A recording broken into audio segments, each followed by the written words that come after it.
नमस्कार मित्रों, आज हम बात करेंगे कि मघा नक्षत्र के 4 चरणों में मंगल का क्या फल होगा। मित्रों, यदि आपकी जन्म कुंडली में मंगल मघा नक्षत्र में बैठे हैं तो क्या फल होगा, आइए हम जान लेते हैं। मित्रों, यदि जन्म कुंडली में मंगल मघा नक्षत्र के प्रथम चरण में बैठे हों तो ऐसा व्यक्ति क्रोधी स्वभाव का होता है, यानी कि गुस्सैल स्वभाव का होता है। और कई बार ये लोग गुस्से में आकर के अपना नुकसान भी कर लेते हैं। ये लोग उद्विग्न व्याकुल मन वाले होते हैं, यानी कि अशांत मन वाले होते हैं और उद्विग्न रहते हैं। इन लोगों के मन में हर समय एक अलग ही उथल पुथल मची रहती है।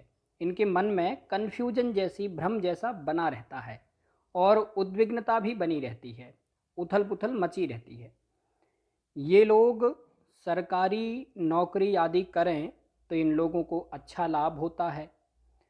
कई बार सरकारी नौकरी में इन लोगों को अच्छे बड़े पदों पर बैठने का भी मौका मिलता है, अथवा ये लोग सरकार से संबंधित कार्य करें तो भी इन लोगों को लाभ होता है, या फिर सरकार से संबंधित कार्य करके ये लोग अपनी आजीविका चलाते हैं।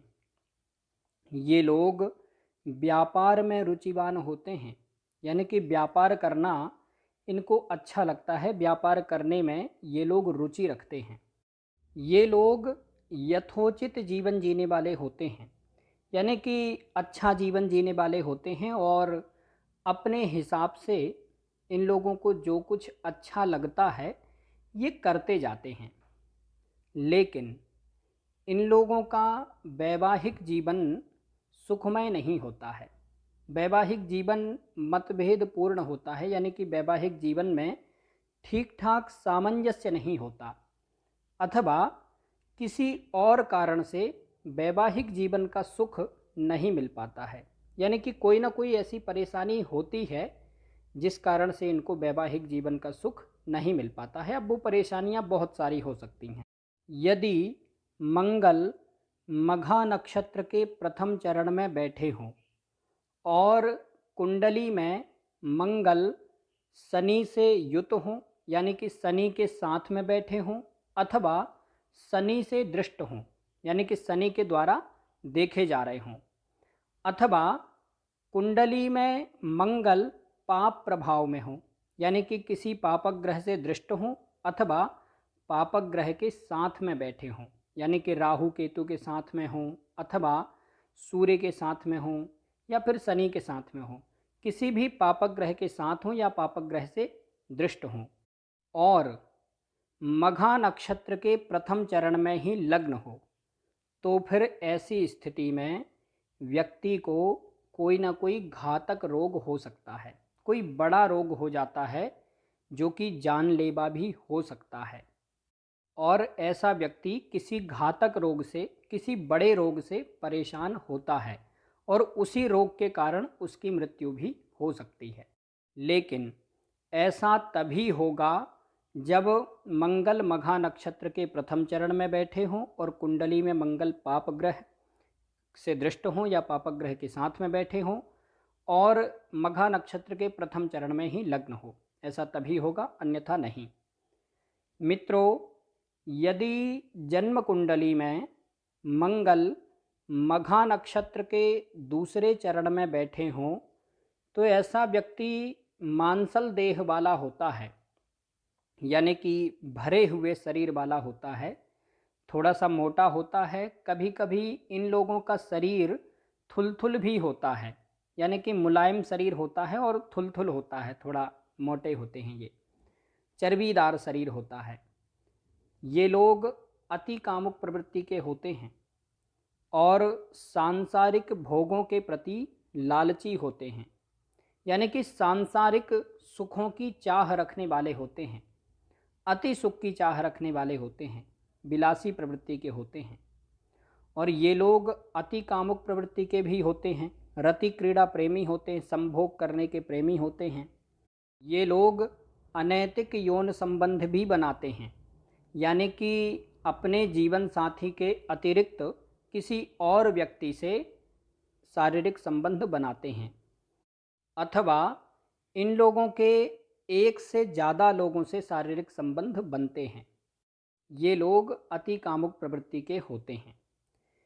इस चरण में मंगल के होने को मांगलिक दोष का परिहार भी माना जाता है, यानी कि यदि मघा नक्षत्र के दूसरे चरण में मंगल बैठे हो तो फिर ऐसे व्यक्ति को मांगलिक दोष नहीं लगता है, या फिर किसी दूसरे व्यक्ति की कुंडली में मांगलिक दोष हो तो मघा नक्षत्र के दूसरे चरण में यदि मंगल बैठे हैं तो ऐसा व्यक्ति मांगलिक दोष वाले व्यक्ति से भी विवाह कर सकता है, उसको मांगलिक दोष का परिहार माना जाता है, मांगलिक दोष नहीं लगता है।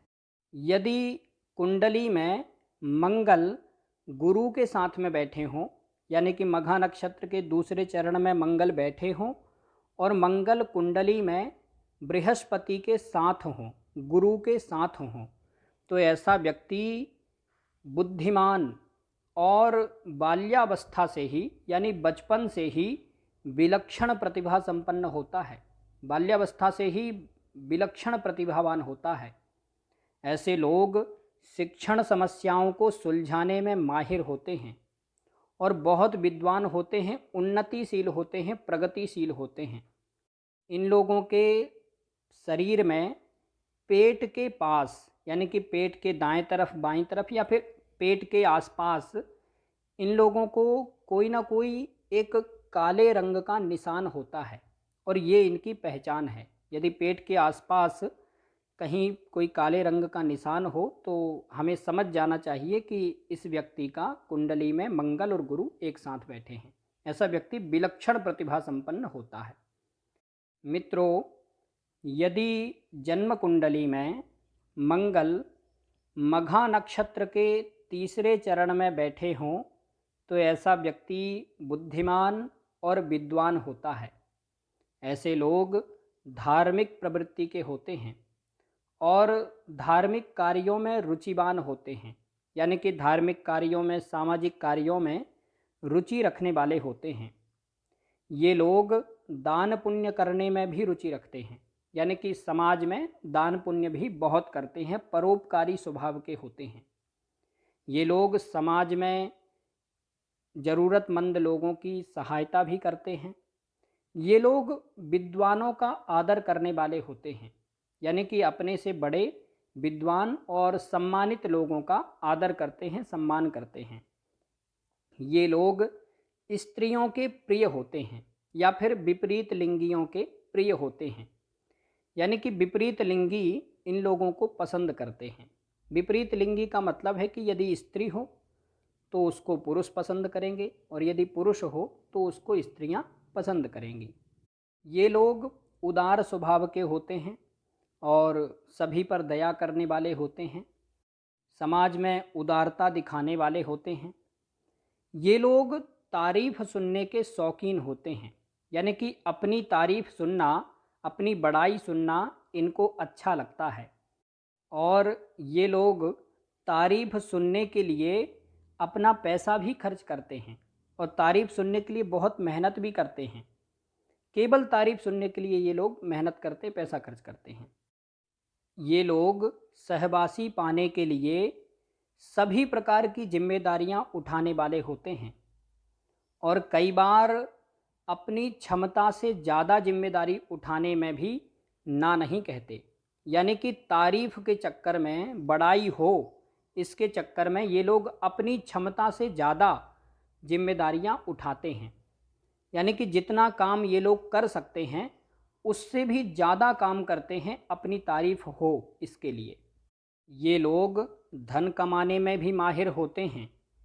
यदि ये लोग नौकरी आदि करते हैं तो फिर ये लोग नौकरी के बाद कोई ना कोई और व्यापार भी करते हैं, यानी कि कहीं ना कहीं से और भी पैसा कमाते हैं। और यदि ये लोग व्यापार करते हैं तो फिर ये लोग 2-3 व्यापार एक साथ करते हैं, यानी कि ये लोग एक काम के भरोसे नहीं रहते, ये लोग एक साथ 2-3 काम करने वाले होते हैं। ये लोग अपनी बड़ाई के लिए, अपनी तारीफ हो इसके लिए धन खर्च करते हैं और अपनी बड़ाई के लिए ये लोग जिम्मेदारियां भी उठाते हैं, लेकिन साथ में ये लोग पैसा कमाते भी हैं। ये लोग उदार और परोपकारी स्वभाव के होते हैं, लेकिन कई बार दूसरों की मीठी बातों में जल्दी से आ जाते हैं। इस कारण से इन लोगों को धोखा भी मिलता है, परेशानी भी होती है। मित्रों, यदि जन्म कुंडली में मंगल मघा नक्षत्र के चौथे चरण में बैठे हों तो ऐसा व्यक्ति सुंदर और सुखी होता है। ऐसे लोग शांत स्वभाव के होते हैं, ज़्यादा उथल पुथल मचाने वाले नहीं होते, ये लोग शांत रहने वाले होते हैं। ये लोग संतोषी स्वभाव के होते हैं, यानी कि अपने पास में जो कुछ है, जितना है, उसी में संतुष्ट रहने वाले होते हैं। ज़्यादा हाथ पांव नहीं मारते इधर उधर। ये लोग धार्मिक प्रवृत्ति के होते हैं और स्थिर चित्त वाले होते हैं, यानी कि जो भी काम है वो एक रास्ता पकड़ करके चलने वाले होते हैं। जो भी काम है उसको पूरा करके ही दूसरा काम लेते हैं, स्थिर चित्त रहते हैं, मन से ज़्यादा परेशान नहीं होते, अशांत नहीं होते हैं, अपने मन को शांत रखने वाले होते हैं। यदि ये लोग एक साथ 2-3 काम भी करें तो भी ये लोग मानसिक रूप से शांत रहते हैं, अपने मन को स्थिर रखने वाले होते हैं। ये लोग धार्मिक कार्यों में रुचि रखने वाले होते हैं, यानी कि धार्मिक या फिर सामाजिक कार्यों में रुचिवान होते हैं, आगे रहते हैं। ये लोग विद्वानों का आदर करने वाले होते हैं, अपने समाज के बड़े लोगों का या फिर अपने घर के बड़े लोगों का या फिर विद्वानों का सम्मान करने वाले होते हैं। ये लोग उदार और परोपकारी स्वभाव के होते हैं, यानी कि उदार होते हैं, उदारता दिखाते हैं और समाज के जो ज़रूरतमंद हैं उन लोगों की सहायता भी करते हैं, परोपकारी होते हैं। लेकिन ये लोग तारीफ़ सुनने के शौकीन होते हैं।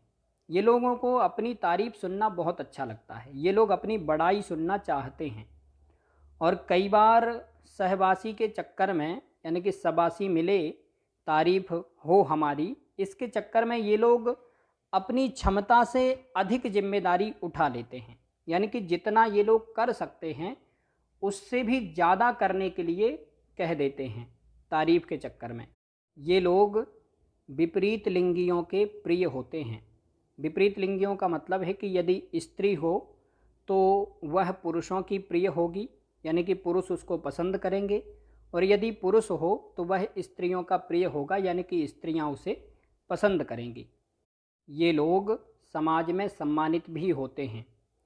इन लोगों को अपने पिता का अल्प सुख मिलता है, यानी कि इनको अपने पिता का सुख नहीं मिल पाता है या फिर कम सुख मिलता है। कई बार ये लोग पढ़ाई आदि करने के लिए अपने घर से दूर चले जाते हैं या फिर नौकरी आदि के लिए या फिर किसी और कारण से घर से दूर चले जाते हैं। इस कारण से भी इनको पिता का सुख नहीं मिल पाता है, अथवा कोई और कारण से इनको अपने पिता का सुख, सहयोग नहीं मिल पाता है।